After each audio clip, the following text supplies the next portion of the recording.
por acá.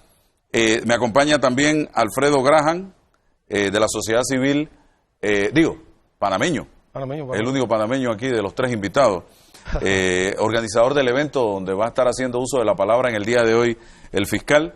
Y también me acompaña en el centro Enrique Godoy de la Sociedad Civil Guatemalteca. Es colega periodista. ¿Cómo no? Gracias por estar aquí con nosotros. Gusto. Señor fiscal, difícil. ¿Cómo se dio todo? ¿Cómo inició todo? Investigar a una vicepresidenta y a un presidente y cuáles eran los delitos fundamentalmente, para que me lo resuma. Bienvenido. Gracias, muy buenos días. Un saludo al pueblo panameño. Gracias por la oportunidad. El sentirnos que no estamos solos en esta lucha contra la corrupción. Realmente no se inició una investigación pensando en investigar a un presidente o una vicepresidenta. Se inició una lucha contra la corrupción. Se inició un proceso de investigación que culminó con la determinación de la participación de estas personas, y pues ahí es donde venía la decisión difícil qué hacer en ese momento. O sea, usted se fue por el hilo conductor que lo llevó primero a la vicepresidenta y luego el presidente de Guatemala.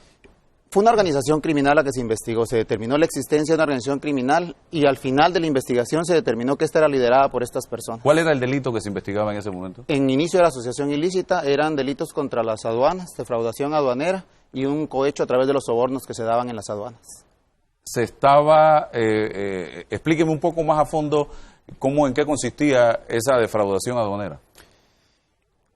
Estaban dándole apariencia de legalidad a actos ilícitos. ¿Qué hacía esta organización? Tomó el control de las aduanas. Cuando inicia la investigación existía un término que se denominaba fly, que eran unos contenedores que salían de las aduanas sin pagar impuestos. ¿Qué hizo esta organización? Se dio cuenta de eso y lo que hacía era cobrar una cuestión que se le denominó la cola, que era una colaboración por agilizar el pago. ¿Como un impuesto? Como un impuesto paralelo. ¿Desde el gobierno? Desde el gobierno. ¿Y se hicieron muchos millones de dólares con esto? Pues por lo menos se determinó en el periodo investigado, que abarcaba aproximadamente 11 meses, que por lo menos a nivel de sobornos fueron por lo menos 30 millones de quetzales. ¿Y estaba liderizando esto el presidente y la vicepresidenta? Por lo menos eran los beneficiarios mayores de esta corrupción. O sea, estaban al tanto de todo. Y recibían un porcentaje alto que se determinó que por lo menos era el 50% de lo que la organización criminal percibió en este periodo. ¿En ese momento surge el nombre de Panamá en esas investigaciones? Por lo que estuve leyendo. Pues sí, hay cuestiones que obviamente que espero que entiendan que como fiscal no las puedo pronunciar públicamente, pero pues sí surgen ciertos elementos que podrían dar indicios de una investigación sobre eso. Eso no se ha detenido todavía, esa investigación continúa. La investigación está en proceso. La vicepresidenta está ¿cuál es el estatus de ella y del presidente en este momento? Ambos están sujetos a proceso penal, guardando prisión preventiva, esperando que se presente el acto conclusivo. En este caso, ya con la señora ex vicepresidenta, que el 25 del presente mes hay que presentar el acto conclusivo, el cual ya se está trabajando para que sea una formal acusación en su contra. ¿Hay méritos suficientes para condenar a la... ¿Usted va a pedir la condena de la vicepresidenta y del presidente? Esa es la idea. En este momento estamos en la etapa en que se conocerá de la probabilidad que sean llevados a un juicio oral y público, y esa es la expectativa que se tiene una condena. Bien, ustedes de la sociedad civil y como periodista, ¿qué fue lo que jugó un papel fundamental en el éxito de estas investigaciones y en que en la salida de la vicepresidenta inicialmente y luego del presidente de la República, quien renunció momentos en que la Asamblea estaba ya preparándose para sacarlo del poder? Yo creo que fue una dinámica, se generó una sociedad entre ver esa valentía a la que hacía referencia de los fiscales y una sociedad que había sido muy permisiva con la corrupción. Como lo decía el comisionado de la Comisión Internacional contra la Impunidad, Iván Velázquez, el colombiano Iván Velázquez, él decía hace unos días en una conferencia que todos conocíamos de la corrupción, pero hacíamos poco o nada con respecto a la corrupción. De hecho, a veces éramos hasta partícipes porque adquirías algunos de esos bienes que habían entrado de contrabando y se sabía porque eran muy baratos, estaban mucho más baratos que en el mercado. Y entonces lo que esto hace es que empieza a despertar en la sociedad civil una reacción a decir, bueno, si hay gente valiente como los fiscales que está dispuesta a jugarse la vida por ir en contra incluso del presidente o la vicepresidenta, ¿qué hacemos nosotros? El 16 de abril se divulga esta primera investigación y el 25 de abril, 10 días después, hay una primera convocatoria a la Plaza de la Constitución exigiendo la renuncia de la vicepresidenta, que es la primera que sale de alguna forma vinculada, porque su secretario privado estaba vinculado directamente en la primera investigación. Esto es una primera ocasión. Desde el 25 de abril, 22 sábados consecutivos a las 3 de la tarde, Y se escoge ese día porque era para que no fuera un día de trabajo, que no le bloqueáramos su quehacer diario a las personas, sino que fuera realmente un esfuerzo individual, que el que realmente quería participar llegara. Y por 22 sábados consecutivos se presentan guatemaltecos, familias enteras, a la plaza, primero a exigir la renuncia de la vicepresidenta, lo cual sucede el 8 de mayo, pocos días después, por la presión de la sociedad. Pero luego se empieza a determinar que también el presidente estaba involucrado en esto y se retoma la plaza para exigir que el presidente también renuncie. Me llama la atención que los sábados aquí en Panamá jamás veremos protesta los sábados hasta donde yo tengo entendido. Y ese era un poco justamente el mensaje. Quienes convocan, y lo digo así, la primera persona que convoca por las redes sociales, parte de la reacción que dice es: ¿por qué somos una sociedad que se queja por las redes sociales, pero hacemos poco en la calle? Aquí la gran protesta diaria tiene 140 caracteres. Más nada. Es en Twitter y para de contar. Aquí nadie sale, y estoy hablando por Panamá, nadie sale a la calle a nada. ¿En Guatemala es igual? No, era igual, sí era igual. Y esta señora, una señora común y corriente, profesional, pero no era activista política ni demás, hace una convocatoria en el Facebook. Y sus amigos la ven, amigos que tenían más followers, y se empiezan a replicarlo, y de ese mensaje surge un movimiento que se llama Renuncia Ya. Y ese movimiento Renuncia Ya, que era un hashtag, Renuncia Ya en el Twitter, genera un movimiento donde ellos llegan a un consenso. Digo ellos, 3 o 4 jóvenes anónimos en ese momento que hicieron la convocatoria, que deciden que la convocatoria debe ser anónima, que no debe tener perfiles ni protagonistas, que no debe haber una plataforma con un micrófono para que alguien dé un discurso político y que no debe llevar colores en particular, que cada uno llegue del color que quiera. Y que en todo caso, y por eso se convocaba a las 3 de la tarde, a las 3:30, 30 minutos después, se cantaba el himno nacional todos, a capela en la plaza, y eso era todo. Algo muy espontáneo. Era no solo espontáneo, sino que se intentó que no tuviera un protagonista, que no hubiera un liderazgo, para que no fuera señalado de una manipulación política. Pero en su momento, me imagino yo, puedo estar equivocado, usted me corrige, que ambos, tanto el vicepresidente, la vicepresidenta como el presidente, denunciaron al país que eran producto de un complot de la oposición para hacerles daños y sacarlos del poder. ¿Ese fue el discurso? Es correcto, al inicio ese fue el discurso principalmente, y por eso fue mayor el esfuerzo aún de la sociedad civil, de los medios de comunicación que participábamos divulgando lo que estaba sucediendo, de tratar de resaltar el valor ciudadano. ¿Hubo presiones para impedir que los medios de comunicación divulgaran la información? Uno de los medios donde yo trabajo en radio y en televisión, uno de los propietarios del medio era ministro de Estado. Wow. Y sin embargo, tuvimos toda la libertad, carta abierta, y a él le costaba mucho.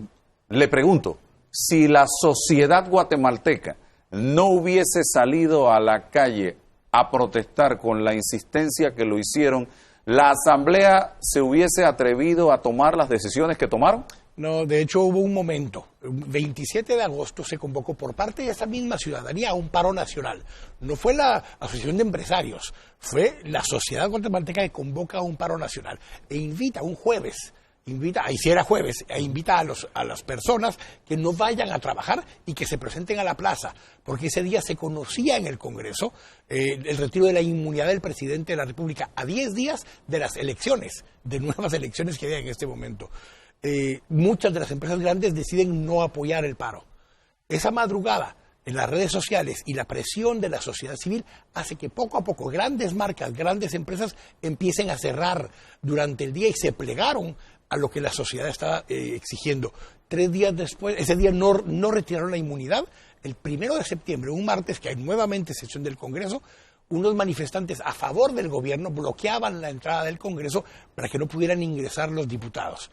Esta sociedad civil que se había organizado llega y sin pelear, sin violencia, no hubo un tiro, no hubo una quema de llantas, no hubo pinturas en las paredes, retira civilizadamente a los que estaban bloqueando y hacen una valla, tomados de los brazos, bajo una tormenta de lluvia impresionante, y cuando van entrando los diputados, a cada diputado conforme entra le entregan 2 cosas, una rosa blanca y una botella de agua, para decirles que no había ningún problema y que entraran al Congreso a hacer el trabajo que les tocaba hacer. ¿Esto marca un antes y un después en el tema de la corrupción en Guatemala? Definitivamente. De hecho, antes muchos sabíamos que había corrupción, Álvaro, pero poco hacíamos al respecto de ello. Y el valor que generó la acción de la Fiscalía Especial contra la Impunidad, apoyada por la CICIG, y se retroalimentaba esto. La población alimentaba a la Fiscalía porque le daba ánimos de que tenían respaldo, pero al mismo tiempo la Fiscalía, con las acciones que continuaban, porque ellos continuaban, retroalimentaba a la sociedad para seguir creyendo. ¿La CICIG qué es? CICIG es la Comisión Internacional contra la Impunidad en Ellos Guatemala, jugaron un papel importante de Naciones Unidas. Es un en esquema, el inicio de todo esto, ¿no? El respaldo Actualmente hacia la todavía, sí. Y actualmente siguen teniendo un respaldo enorme hacia ellos. Y de ahí surge el siguiente hashtag, que fue: esto apenas empieza.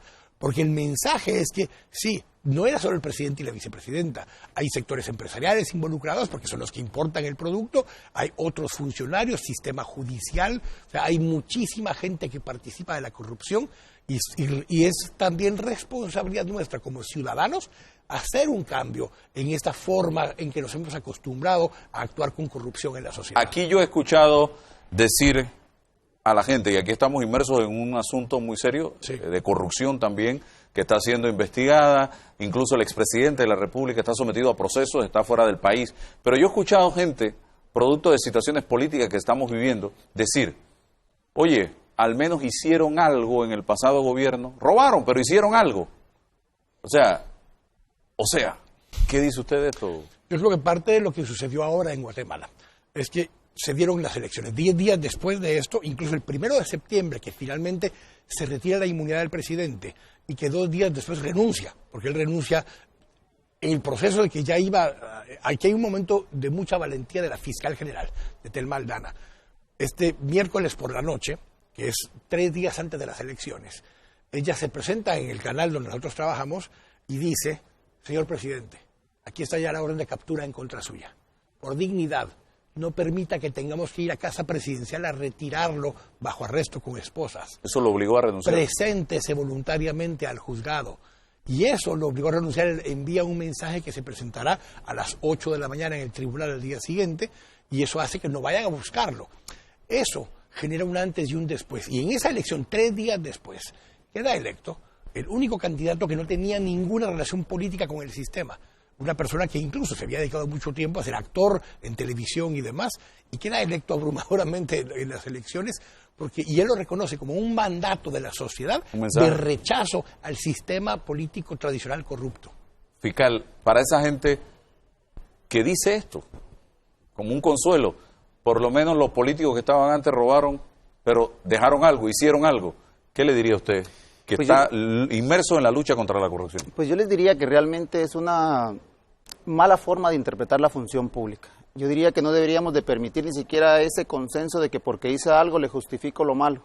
Yo diría que si vamos a enfrentar la corrupción de frente como debe ser, debemos de lanzar el mensaje a todo funcionario público que la función es servir y que la sanción que corresponde al mal servicio o a la transgresión de la ley tiene una repercusión y que el imperio de la ley está para someter a cualquier funcionario, no importa de qué rango sea. Bien, hábleme de la presencia de estos dos personajes aquí en Panamá y lo que van a hacer en el día de hoy. En realidad queda en evidencia la necesidad de vivir y comprometernos con los valores, la necesidad de la transparencia y de rendición de cuentas, sobre todo cuando se asume responsabilidades de carácter pública. Incluso hasta con nuestra familia también tenemos que rendir cuentas. Obviamente un grupo ha organizado, se ha constituido un comité que organiza específicamente la llegada de los dos hermanos de Guatemala para que nos compartan y nos ayuden a la reflexión.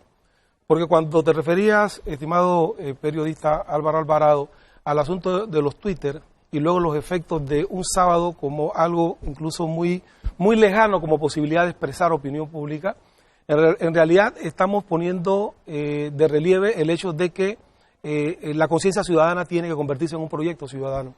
Para ello tiene que haber reflexión profunda, necesidad de razonar sobre las cosas y superar un tanto la percepción, porque la percepción lo que nos da es una aproximación muy parcial, muy relativa sobre los temas y sobre todo los temas profundos.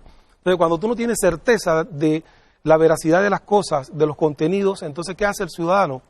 Actúa con temor, con dudas, no se activa. Entonces, tenemos que ir a eso y ellos vienen precisamente a esa función.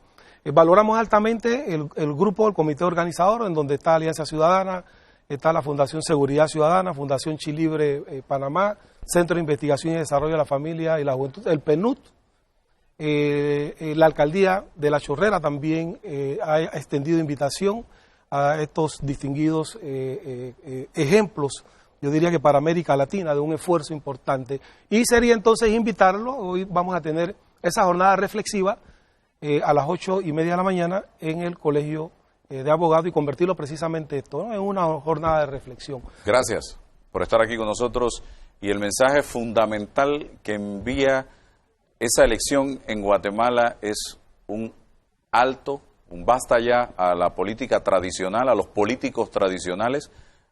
Un comediante es hoy el presidente de ese hermano país y fue la opción que la gente escogió para tratar de cambiar el rumbo de ese país. Y ese mensaje va para los políticos panameños que creen que aquí en este país no va a pasar absolutamente nada y que pueden seguir con las mismas prácticas del pasado.